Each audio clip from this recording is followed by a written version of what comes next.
Assalamualaikum warahmatullahi wabarakatuh. Kami dari kelompok 2 ingin mempresentasikan tentang Production Layout Optimization for Small and Medium Scale Food Industry atau optimalisasi tata letak produksi untuk industri makanan skala kecil dan menengah yang ditulis oleh Yusra Orgazi, Aleza Akademi, Nurdin Muhyusuf, Naseh Gobani Reyani, Syekh Ahmad Helmi bin Syekh Hasan.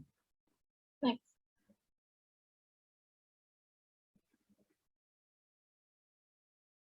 Ya, di kelompok 2 ini beranggotakan Nur Widya Sari, saya sendiri Monika Hanirudinia Zahara, ada Alfi Nur Aida, Nur Inaya, Yuni Erniwarti Kusuma Dewi, dan Ditya Apriliani. Ya, yang pertama ada pendahuluan yang akan dijelaskan oleh Ditya Apriliani. Ditya Apriliani, dipersilakan. Baik, terima kasih pada moderator. Untuk pendahuluan ini, di mana produsen yang berkelanjutan harus menghasilkan produk berkualitas tinggi dengan harga serendah mungkin. Banyak faktor yang mempengaruhi harga barang jadi. Langkah pertama untuk menurunkan harga adalah mencari biaya dan kerugian di pabrik. Salah satu faktor utama yang mempengaruhi biaya adalah desain fasilitas yang buruk, yang berarti tata letak yang produksi pabrik itu buruk. Jadi menurut Puter percaya bahwa menghabiskan sedikit waktu untuk perencanaan tata letak sebelum pemasangan dapat mengurangi kerugian secara signifikan. Memperoleh tata letak yang baik pada saat pemasangan alih-alih tata letak yang buruk akan menghemat banyak investasi modal dan kehilangan produksi. Tata letak yang buruk membutuhkan penataan ulang berikutnya yang memakan waktu dan mahal. Kemudian, metode dan logaritma yang berbeda dikembangkan oleh perencanaan fasilitas untuk mendapatkan tata letak yang tepat. Sekian, terima kasih. Saya kembalikan ke moderator. Baik, terima kasih, Ditya. Selanjutnya, ada literatur review yang akan dijelaskan oleh saya sendiri. Next. Nah, untuk merencanakan tata letak di awal sebelumnya membangun pabrik atau kantor adalah cara terbaik untuk mengurangi biaya secara luar biasa. Untuk memproduksi produk atau memberikan layanan dengan kualitas tinggi, dengan biaya lebih sedikit dalam waktu singkat, menggunakan sumber daya paling sedikit adalah tujuan mengelola fasilitas dengan benar.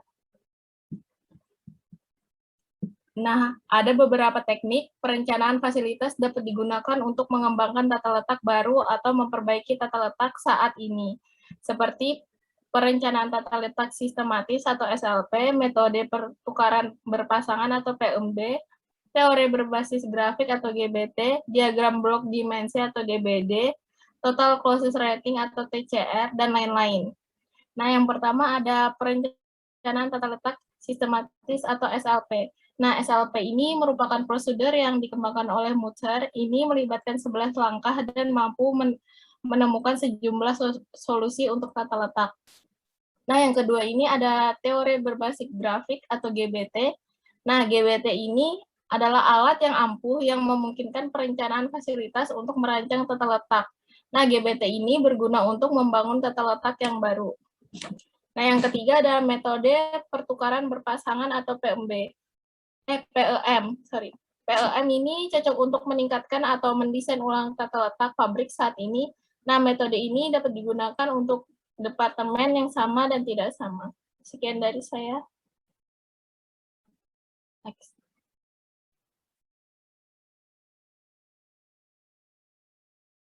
Selanjutnya ada metodologi yang akan dijelaskan oleh Alfi Nur Aida. Alfi Nur Aida, dipersilakan.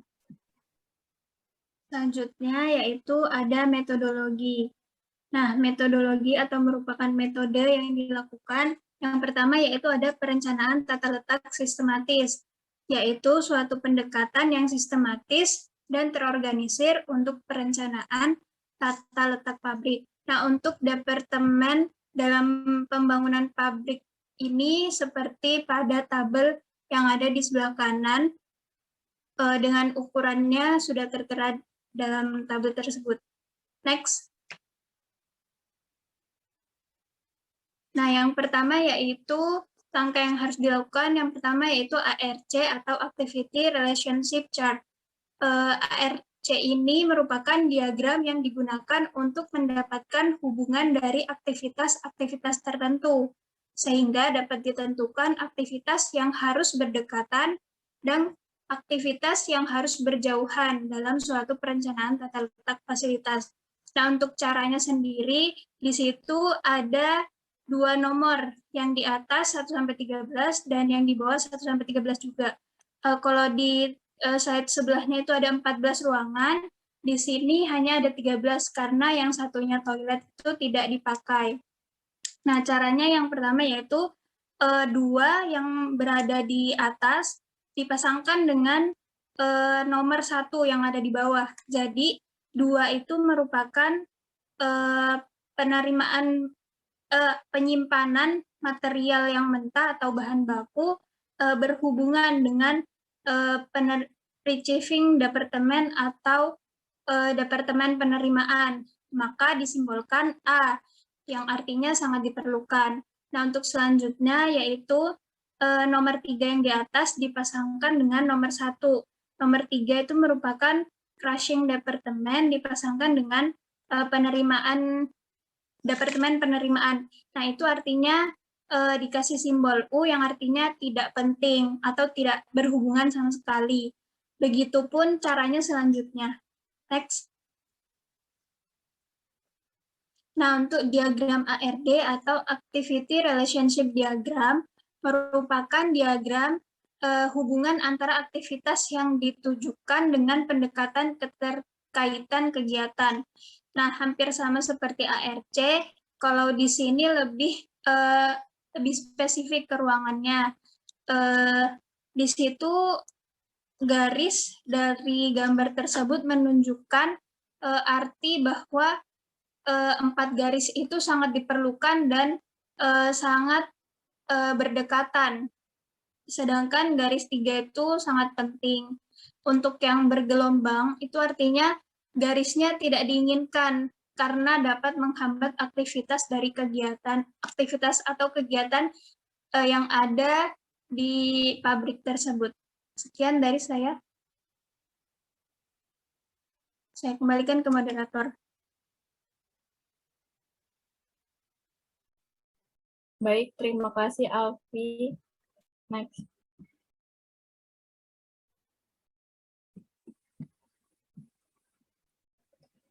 Oke, next.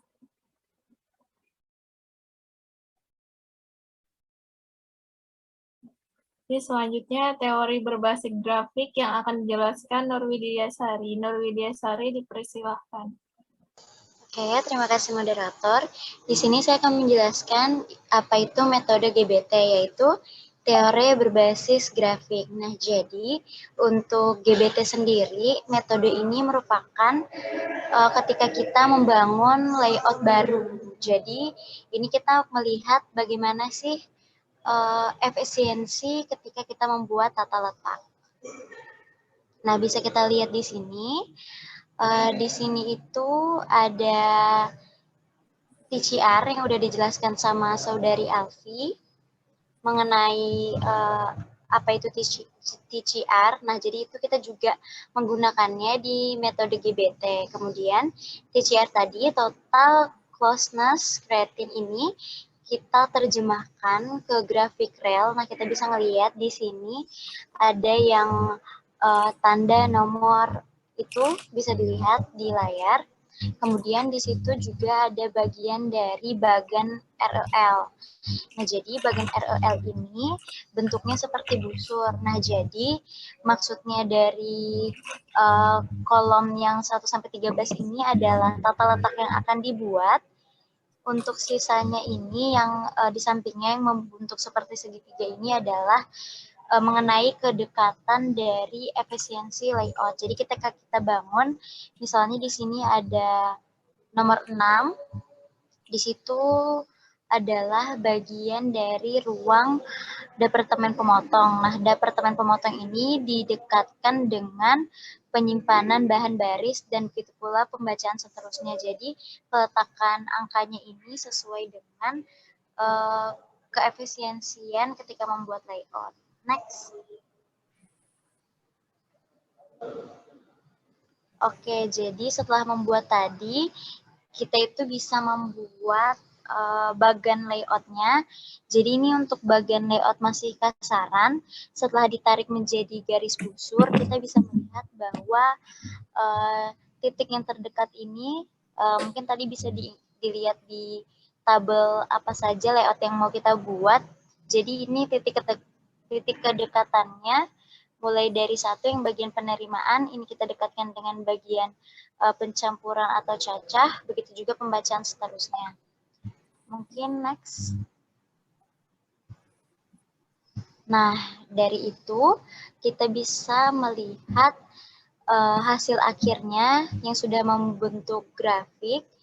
Jadi itu melibatkan, tadi kan ada 13 departemen yang memiliki tata letak terbaik untuk contoh kasus tadi. Jadi kita bisa melihat bentuknya itu seperti segitiga. Dimulai dari yang tadi yang membentuk busur dan dihasilkan layout seperti ini. Nah, untuk itu juga, jadi metode efisiensi rate ini, atau kita bisa singkat ER, itu dipilih seperti yang saya bilang tadi untuk menghitung tingkat efisiensi layout yang berbeda yang akan dihasilkan. ER ini merupakan hasil dari jumlah skor hubungan untuk semua departemen dalam layout dibagi dengan jumlah dari hubungan yang diharapkan untuk semua departemen. Mungkin itu dari saya kembalikan ke moderator. Baik, terima kasih Lydia. Selanjutnya hasil penelitian yang akan dijelaskan oleh Yuni. Baik, terima kasih kepada moderator. Selanjutnya saya akan memaparkan hasil penelitian. Jadi next, operator. Ya, jadi secara total penggunaan SLP dan GPT telah menghasilkan 6 tata letak berbeda yang melibatkan 13 departemen. Nah, memilih tata letak terbaik adalah bagian terpenting dari penelitian ini.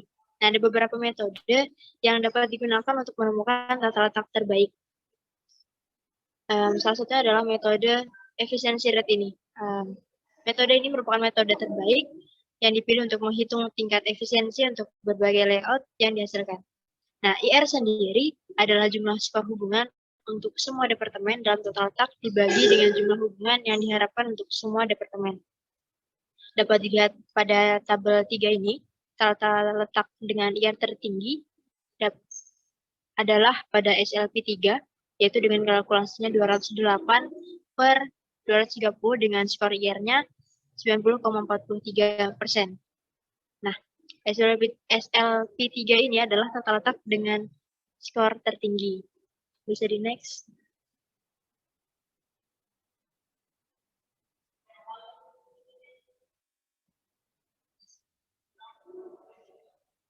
Ya, jadi dapat dilihat pada gambar 7 ini. Nah, merupakan aliran materialnya. Jadi setelah memilih alternatif layout terbaik yang memiliki IR tertinggi pada langkah sebelumnya, yaitu selanjutnya adalah perbaikan layout ini. Gambar ini merupakan layout yang belum diperbaiki. Nah, dalam hal ini penggunaan algoritma ini membutuhkan waktu yang cukup lama karena melibatkan 13 departemen. Oleh karena itu, pemrograman adalah solusi yang baik karena dapat mengurangi perhitungan yang panjang dan meningkatkan akurasi. Dalam penelitian ini menggunakan software MATLAB yang digunakan untuk memprogram IM. Nah, data input adalah larik satu baris yang sesuai dengan urutan spiral departemen dalam tata letak SLP 3 saat ini. Output software MATLAB menunjukkan bahwa urutan departemen harus 1, 2, 3, 5, 4, 5, 6, 7, 15, 10, dan 12. Bisa di next. Ya, jadi setelah tata letak pada gambar 8 akan dijelaskan pada slide selanjutnya, menggambarkan susunan departemen dan tata letak pabrik ini sesuai dengan urutan yang disarankan oleh perangkat lunak MATLAB. Nah, untuk menunjukkan peningkatan tata letak ini, IR ini akan dihitung lagi yaitu dapat lihat pada tabel 4 ini, improve SLP 3 dengan kalkulasinya 218/230 dengan skornya 94,78. Slide next. Nah, pada gambar 8 ini merupakan tata letak yang ditingkatkan menggunakan PEM termasuk aliran material. Jadi, tata letak ini adalah tata letak yang terbaik untuk pabrik ini. Mungkin sekian dari saya kembalikan kepada moderator. Terima kasih.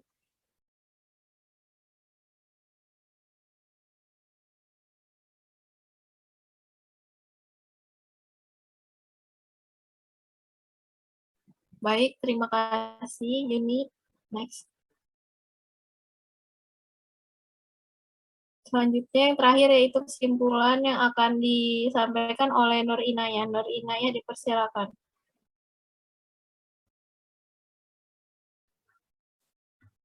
Baik, selanjutnya yaitu kesimpulan. Jadi, perencanaan tata letak sistematis atau SLP dan teori berbasis grafik atau GBT merupakan dua metode untuk perencanaan fasilitas. Dalam penelitian ini terdapat 6 tata letak alternatif yang digunakan. Tata letak dengan IR tertinggi dipilih sebagai tata letak yang berkelanjutan di antara alternatif lainnya.